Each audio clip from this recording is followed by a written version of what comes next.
Hello, everybody. Today is March 25th in the afternoon.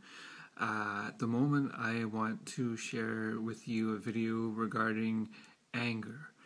And what I'll start with is, ask yourself, what is anger? Many people will reply, it is an emotion. And emotions are usually things that come up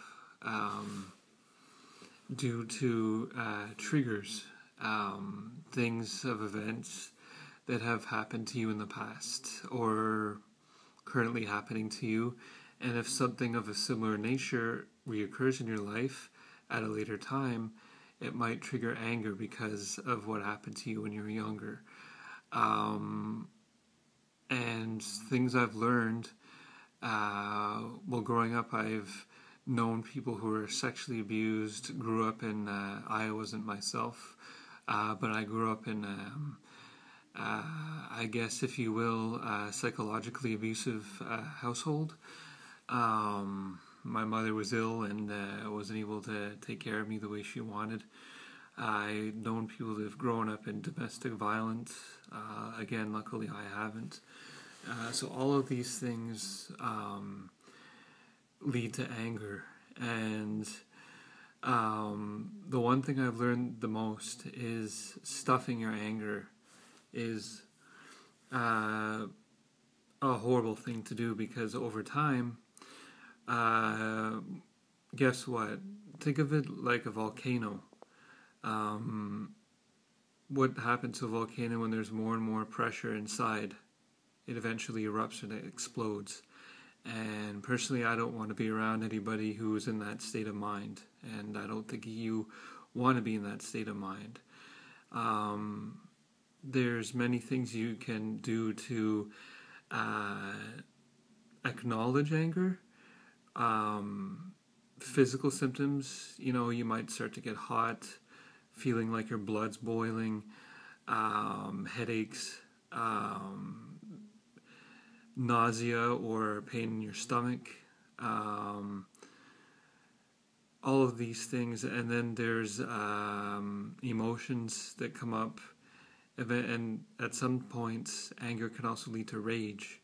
And for me personally, that's at a point where, how shall I say, let's say you've been at work for this one place for 5 years. There's always this one person who doesn't take care of their load or blames other people, including you, for errors that come up and problems that come up, and they don't take responsibility. Let's say you've been ignoring it or dealing with it or trying to reason with them over the years, but then one day it just gets to a point where maybe you're having other things going on in your life. It's just too much. You might explode. And you scream at the person, yell at them, quit your job, heaven forbid, go on a rampage, come back and shoot somebody. Then you're stuck driving around in that state of mind, road rage on top of it. And think of how it is for the people around you when you get home, to see you in that mindset. It'll be very hard. The best thing I can think of is to deal with things, and if it means quitting your job, finding another job, starting your own business, living your life for yourself. I just knew somebody who was working for a really crappy job for the past 5 years because they needed money, and he's quitting his job.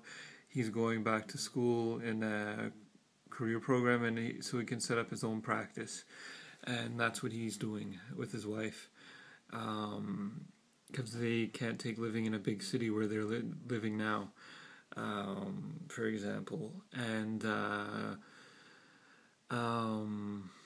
facing them head on, realizing consequences that might arise from these actions you take, even if you're not in your right frame of mind. Relationships you might affect or hurt or destroy, legal ramifications, again, going after somebody, whatever. your mental and physical health. What really gets affected in that mindset is your central nervous system, which can cause many other health ailments, long term, heart attack, stroke, high blood pressure, blocked arteries, etc. All of that. And the best thing to do is to face things head on, I think. But the one thing I do want to stress is, especially if you've grown up in a tough situation and we're always taught to repress your anger like I was always taught it wasn't okay, because my father's partner came first, and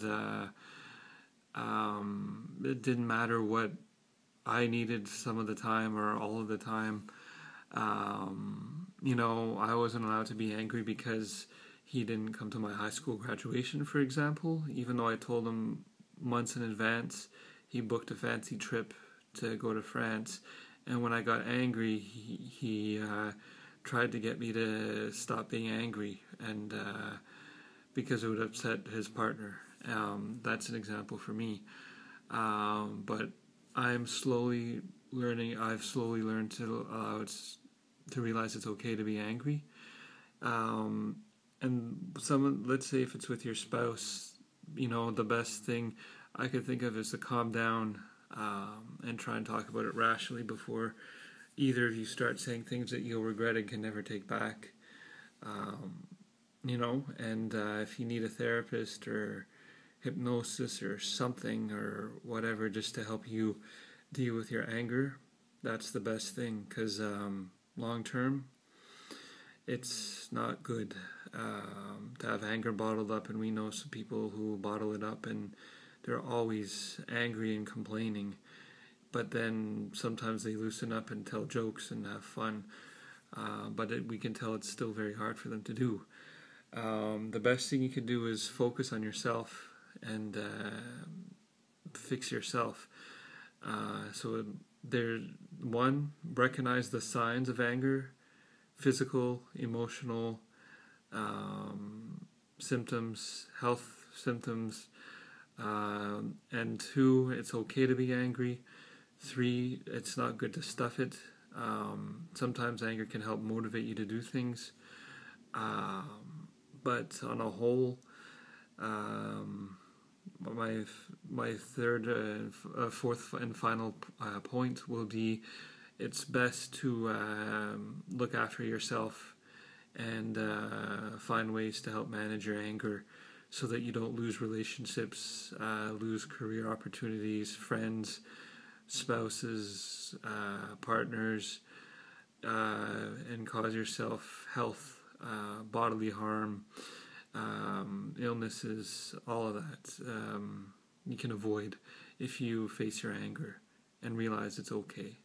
Anyhow, I gotta go. We'll talk about something more positive soon. I want my next video to be alkaline foods to help keep your body in an alkaline state versus acidic, which is something very useful and will help your health on a whole. Anyhow, have a great afternoon.